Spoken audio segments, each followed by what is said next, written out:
Queríamos também anunciar aqui que hoje a nossa irmã Cristina, que fará a exposição do tema Influenciação Espirituais Sutis. Vamos ouvi-la. Uma boa noite a todos. Que Deus abençoe os nossos propósitos no bem. O nosso tema da noite, Influenciações Espirituais Sutis, foi escolhido a propósito de que nos dias de hoje, todos nós estamos cada vez mais sujeitos a esse tipo de situação, se não seguirmos o ensinamento de Jesus, orai e vigiai. Como a nossa irmã leu no nosso preparo de ambiente, que foi escolhido propositalmente também, porque trata do mesmo assunto, nós precisamos vigiar os nossos pensamentos. E através da prece, vamos entrar em contato com nossos mentores, com nossos amigos, com Deus, que vai com certeza nos auxiliar a seguir o caminho do bem, se nós nos dispusermos a isso. Em O Livro dos Espíritos, que é a obra principal da nossa doutrina, Allan Kardec interroga os nossos maiores sobre uma série de assuntos. E na segunda parte desse livro, que trata sobre o mundo espírita ou dos espíritos, no capítulo 9, nós vamos observar que ele trata da intervenção dos espíritos no mundo corpóreo, quer dizer, no nosso plano físico. E ele vai tratar desse tema através de 16 perguntas que são respondidas pelos espíritos superiores. Esses espíritos nos dizem, né, que normalmente os espíritos desencarnados, eles podem ver tudo o que fazemos. Por quê? Porque eles estão ao nosso redor. O apóstolo Paulo já dizia que nós estamos envolvidos por uma nuvem de testemunhas. E essa nuvem de testemunhas nada mais é do que irmãos desencarnados que estão ainda ligados ao plano físico. E eles constantemente nos rodeiam em todas as situações. Cada um, agora existe um detalhe importante, cada um só vê aquilo a que dá atenção. Então existem os espíritos que estão aqui para nos auxiliar, que vão dar atenção às nossas dificuldades, desde que nós façamos a nossa parte, né? Nós precisamos fazer os nossos 50%, porque de nada adianta pedir a ajuda da espiritualidade e cruzar os braços, ficar esperando porque vai cair do céu. Não é assim que as coisas funcionam. Então, fazendo a nossa parte, com certeza os espíritos que vão nos rodear são aqueles que estarão interessados no nosso bem-estar, estarão interessados em fortalecer os nossos propósitos no bem.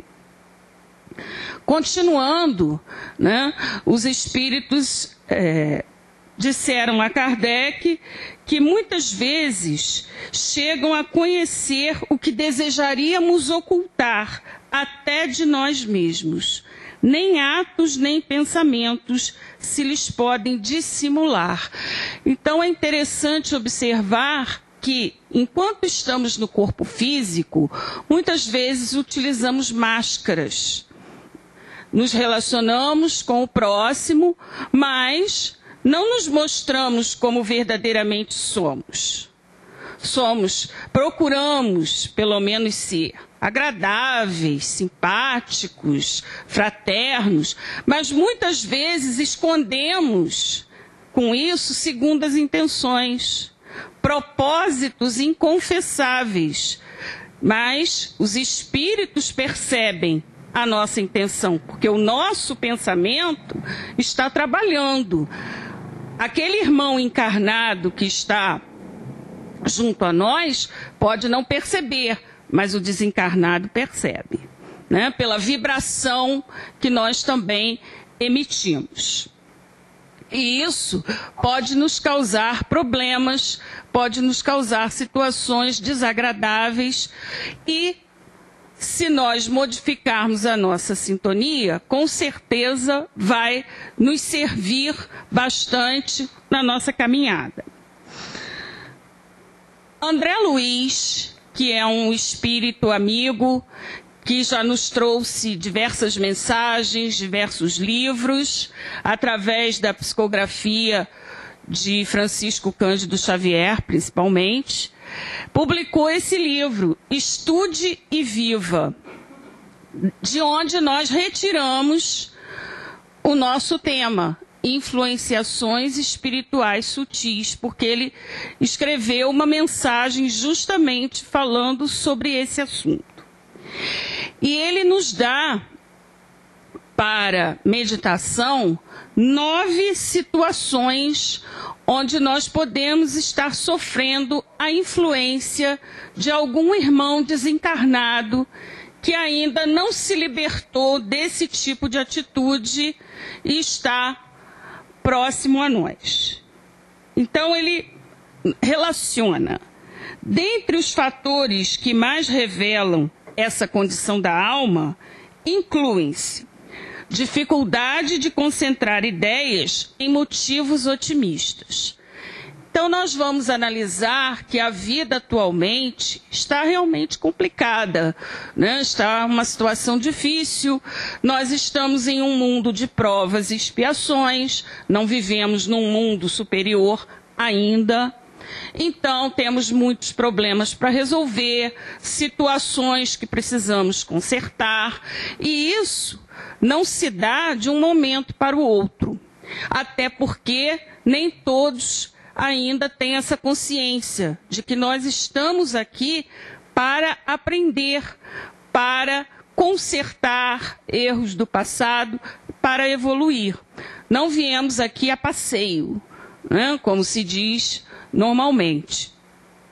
Então, temos durante o dia situações que nos acontecem que são verdadeiros testes, verdadeiras provas, e muitas vezes nós somos reprovados, porque não tomamos a atitude que seria se desejar. E com isso vamos cultivando o pessimismo. Existem pessoas que até elas vão ficando isoladas porque só falam em desgraça, em doença, em coisas negativas. Então, quando começa esse assunto, as pessoas normalmente vão se afastando. Porque você até escuta, mas chega uma hora que a pessoa não quer mais ouvir. Porque ela já tem os seus próprios problemas. Então, quem quer ser o muro das lamentações? Ninguém. Né? Nós queremos ser ouvidos, mas ouvir é muito raro, é bem difícil. Uma pessoa que esteja disposta a emprestar o ouvido para o outro ficar se lamentando. Então nós temos que pensar que a nossa vida realmente passa por fases complicadas. Mas mesmo nessas fases complicadas, existem coisas boas. Existem bênçãos que Deus nos oferece. Afinal de contas, estamos aqui. Quantos de nós já enfrentaram situações gravíssimas e chegaram a pensar, eu não vou conseguir, eu não vou dar conta disso. E, no entanto, conseguiu. Por quê? Porque nós não estamos desamparados. Deus está velando por nós. Agora, se nós alimentarmos a nossa mente só com coisas negativas, porque a violência, porque o governo, porque, nós não vamos querer nem levantar da cama. Vamos entrar em depressão, né? Porque tá tudo acabado, não existe solução, então o melhor é ficar deitado. Não, nós temos que ir à luta. Essas situações podem acontecer a qualquer pessoa, mas se você resolver alimentar esse tipo de pensamento, aí já vai agravar a situação. Porque você não vai dar oportunidade para que o auxílio chegue. Porque a sua mente só vê o negativo. E o positivo fica onde? Não existe? Existe sim. Nós é que precisamos enxergá-lo, alimentá-lo, fortalecê-lo. E André Luiz continua dando um outro fator. Ausência de ambiente íntimo para elevar os sentimentos em oração ou concentrar-se em leitura edificante. Quantas pessoas pegam um livro? Esse livro é muito grosso, não vou conseguir. Não é assim que nós devemos encarar. Né? Eu não preciso ler esse livro em 2 minutos. Eu posso ler uma página por dia, uma frase, não importa. Porque não adianta de nada também ler um livro. Em um dia já li, como se fosse para se livrar. Porque a leitura é um benefício que nós fazemos a nós mesmos. Né? E esse benefício vem através do hábito. Muitos de nós não têm hábito de leitura, não têm hábito de estudo. Por quê? Nós queremos o mais fácil. Nós queremos o mais simples. Se alguém puder resolver o meu problema para mim, ótimo. Eu vou ficar lá parado esperando. Só que nós precisamos pensar que só através do esforço individual é que vamos chegar ao que nós todos almejamos, que é a felicidade. Ninguém pode evoluir pelo outro. Então a leitura faz parte, porque se eu tenho conhecimento, eu tenho mais segurança para agir. Eu tenho condições de seguir em frente mais fortalecido. Então essa questão da leitura é uma questão de hábito e da pessoa colocar quais são as suas prioridades. Por que para assistir uma novela a pessoa consegue se concentrar? Por que para assistir um jogo de futebol não perde um lance? Mas para ler uma página de um livro, não, dá um sono. Por quê? Porque não criou esse hábito. E isso nós precisamos realizar. Porque a leitura nos faz falta. Quem gosta de ler sabe disso. E quando fica sem ler, a pessoa sente falta. Porque é um remédio que nós podemos utilizar para os nossos males. Principalmente a literatura espírita, que nos traz tanto conhecimento. A partir do momento que eu estou com o meu pensamento voltado para a leitura, eu estou deixando de pensar bobagens, estou deixando de desejar mal ao outro, estou deixando de me preocupar com doenças, com situações negativas, estou me fortalecendo para enfrentar essas situações. Depois ele continua nos ensinando um outro fator: indisposição inexplicável, tristeza sem razão aparente e pressentimentos de desastre imediato. Por que isso aqui nos acontece? Porque todos nós possuímos uma sensibilidade que a doutrina dá o nome de mediunidade. Todos nós sentimos a presença dos espíritos, uns mais, outros menos. E essa presença, ela se manifesta de formas diferentes. Hoje em dia, nós vemos tantos irmãos desencarnando de forma violenta, né, de forma repentina, entre aspas, sem estarem preparados para esse acontecimento. Então, muitos deles ficam presos a esse plano justamente porque não sabem da sua situação. Então se aproximam das criaturas encarnadas e querem se fazer ouvir, querem se fazer presentes, mas muitos não compreendem. Muitos encarnados sentem determinadas sensações e não conseguem explicar. Por quê? Porque não têm esse conhecimento, né? Que os espíritos estão ali, muitas vezes, nos sugerindo ideias, nos transmitindo sensações, às vezes desagradáveis. Então, se temos o conhecimento, vamos saber lidar com essa situação. Se não temos, vamos depender da ajuda de outras pessoas, ou então vamos ficar achando que estamos, né, num estado de loucura. Quantas pessoas são levadas, né, a instituições taxadas de loucas e não são. Elas simplesmente têm essa sensibilidade que está em desequilíbrio, mas elas não sabem e nem os familiares sabem. Muitas vezes até sabem, mas não dão importância. Aborrecimentos e manifestos por não encontrar semelhantes ou assuntos sobre quem ou que descarregá-los. Também é um fator, né? Muitas vezes a pessoa está com raiva, como foi lido no preparo de ambiente, né? E ela não consegue descarregar essa raiva em cima de alguém, porque alguém tem que pagar o pato, né? Como se diz popularmente. Então a pessoa fica num estado alterado, e com isso o pensamento também vai atrair irmãozinhos, né, que estejam na mesma sintonia. Pessimismos disfarçados, irritações surdas, queixas, exageros de sensibilidade e aptidão a condenar quem não tem culpa.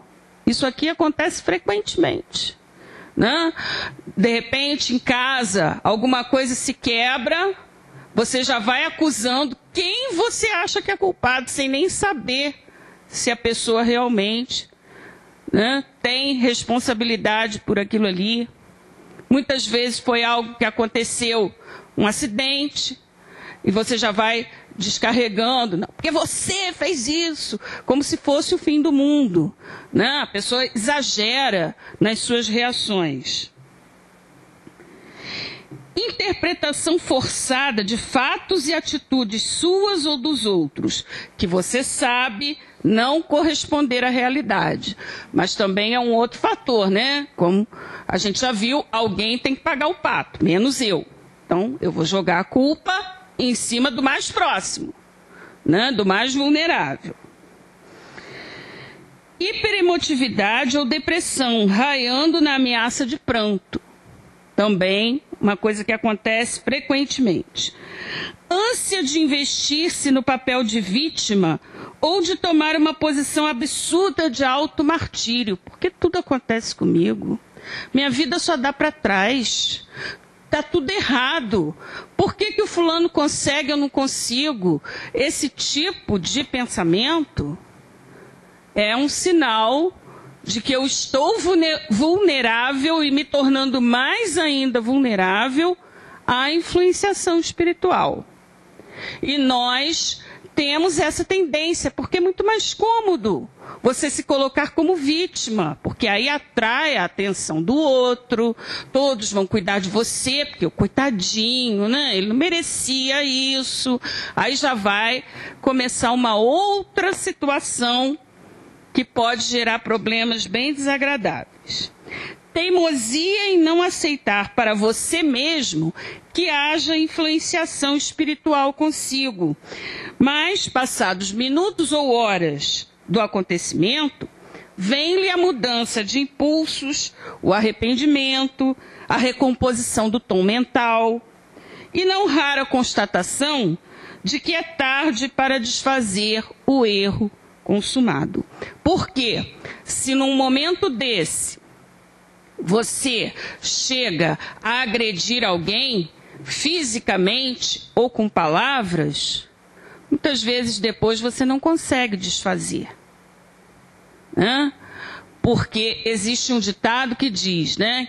Quem bate esquece, quem apanha não esquece. Então fica às vezes difícil a pessoa que foi injustiçada, entre aspas, né, perdoar o seu erro. Aí você pensa assim, puxa vida, mas só por essa bobagem? Mas para a pessoa não foi uma bobagem. Porque muitas vezes são coisas que se repetem. Você faz isso hoje, você faz isso amanhã, você faz depois de amanhã, só que você esquece. Mas quem sofreu a ação não esquece. E vai somando, né? E depois vai te cobrar, né? Um comportamento que você não tem. E nesse assunto ainda, a nossa irmã Isa leu uma mensagem do Espírito Sheila, e nesse livro aqui, Ideal Espírita, ela nos traz uma outra mensagem que também fala sobre o mesmo assunto, chamada Sinais de Alarme. Então, ela coloca situações onde nós estamos sujeitos a essas influências e depois ela nos fala o que nós podemos fazer, né? E o Richard Simonetti, nesse outro livro aqui, Viver em Plenitude, ele aproveitou essa mensagem da Sheila para também complementar, e ele dá exemplos que eu achei muito interessantes. Então, esses sinais de alarme que a Sheila nos orienta são os seguintes. Quando entramos na faixa da impaciência, aí ele dá um exemplo do trânsito. Se nós formos pensar na nossa cidade, né, tem um trânsito tão adequado, né, tão agradável, que nós nunca vamos viver essa situação que ele fala aqui, ó. O motorista fala, né? Imbecil, o sinal abriu e ele não movimenta o automóvel, está sonhando. Quer dizer, quem já não vivenciou isso aqui? Todos nós. Quando acreditamos que a nossa dor é a maior. Oh, meu Deus, porque só acontecem essas coisas comigo. É a vítima, né? Quando passamos a ver ingratidão nos amigos. Fiz tanto por ele e assim que o infeliz me paga. Quando imaginamos maldade na atitude dos companheiros. Foi de propósito, só para me humilhar. Quer dizer, a gente já vai julgando e condenando. Quando comentamos o lado menos feliz dessa ou daquela pessoa, uma coisa que ninguém faz, né? Nem te conto, fulano. Então, a fofoca realmente é uma coisa que nós não fazemos, né? Quando reclamamos apreço e reconhecimento, ninguém me entende. Quando supomos que nosso trabalho está sendo excessivo, estou farto. Isso aqui, muitas pessoas não concordam, só que nós temos que pensar o seguinte, nós estamos num determinado local de trabalho, por quê? Por acaso? Não. A doutrina nos ensina que o acaso não existe. Então, se nós estamos convivendo com aquelas pessoas naquela situação, é porque há uma necessidade. Para elas e para nós, de aprendizado. É porque nós vamos aprender alguma coisa e vamos contribuir também com alguma coisa para aquele ambiente, para aquelas criaturas. Agora, cabe a nós nos prepararmos. Se nós sabemos que o nosso local de trabalho é um local complicado, que existem pessoas difíceis, se eu sair de casa já com o pensamento, mais um dia que eu vou ter que aturar aquele chefe, aquela pessoa, não vai dar certo. Não vai dar certo. Agora, se nós, antes de sairmos de casa, fizermos uma prece, pedirmos a Deus que nos ajude, que nos fortaleça, né, que nos oriente, não é que os problemas vão desaparecer, não. Mas nós vamos ter equilíbrio para lidar com as situações, que é o que nos falta na maioria das vezes. Porque nós queremos que as pessoas ajam da forma que nós achamos melhor. Porque nós estamos sempre certos. E as coisas não funcionam assim.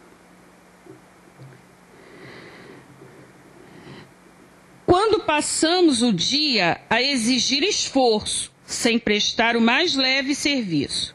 Estou aqui para orientar. Quer dizer, a pessoa não faz nada, só fica olhando, né, os outros realizarem. Quando pretendemos fugir de nós mesmos através da gota de álcool ou da pitada de entorpecente. Só mais um. Isso aqui é um problema gravíssimo, né? Um dos problemas mais graves da atualidade, que é o uso e abuso do álcool. Né? Nós estamos vendo aí a todo momento, principalmente no trânsito, quantas pessoas são atingidas por motoristas alcoolizados, né? Por pessoas que não pensam nas consequências das suas atitudes. Então, é muito sério isso aqui. Quando julgamos que o dever é apenas dos outros, meu caso é diferente, há motivos relevantes. Então, nós temos sempre justificativa para os nossos atos, principalmente os errados. Né? O outro não, o outro, você não devia ter feito isso, mas eu fiz. Né? O outro não podia fazer, mas eu posso. E aí é interessante que o Richard Simonetti, a propósito disso, ele coloca uma historinha que fala, né, sobre esses desvios que nós pegamos, né, voltando ao exemplo do trânsito. Às vezes a pessoa acha que vai se dar melhor usando um atalho, e esse atalho traz problemas, né? Então ele conta a história do motorista que estava lá trafegando numa avenida e ele viu uma placa de sinalização que proibia que fosse feita uma conversão à esquerda. Para ele chegar ao seu destino, ele deveria dar a volta ao quarteirão, saindo à direita. Aí ele pensou logo, droga, vou perder um tempão, porque hoje é a pressa, né? Todos nós temos pressa, a gente não pode esperar um minuto, né? Porque é a pressa. Então, ele ficou chateado, eu vou perder muito tempo. O que ele fez? Ele olhou para um lado, olhou para o outro, não vinha carro nenhum, né? Não tinha ninguém olhando, porque olha a nossa mentalidade, ninguém está vendo, né? Então, isso justifica, né? Ninguém está vendo. Então, ele viu que não tinha ninguém, o que ele fez? Ele fez a manobra proibida. Só que mal ele acabou de cometer essa infração, ele ouviu o apito do guarda. Aí ele teve que parar o carro. E aí veio o policial, né, para conversar. E perguntou a ele, escuta, o senhor não viu a placa de sinalização proibindo fazer essa conversão à esquerda? Vi sim. E por que não obedeceu a placa? É que eu não vi o senhor. Então, isso acontece conosco, né? E nós temos esse policial que nos chama atenção, que é a nossa consciência. Nós não conseguimos fugir. Podemos fazer quantas conversões proibidas quisermos, mas não vamos conseguir fugir da nossa consciência. Então, vamos pensar e procurar seguir o ensinamento de Jesus. Orai e vigiai. Uma boa noite a todos, que Deus possa fortalecer os nossos propósitos no bem, que Jesus nos abençoe e que possamos utilizar da melhor forma possível essa reencarnação, que é a verdadeira bênção do céu que recebemos de nosso Pai. Uma boa noite a todos.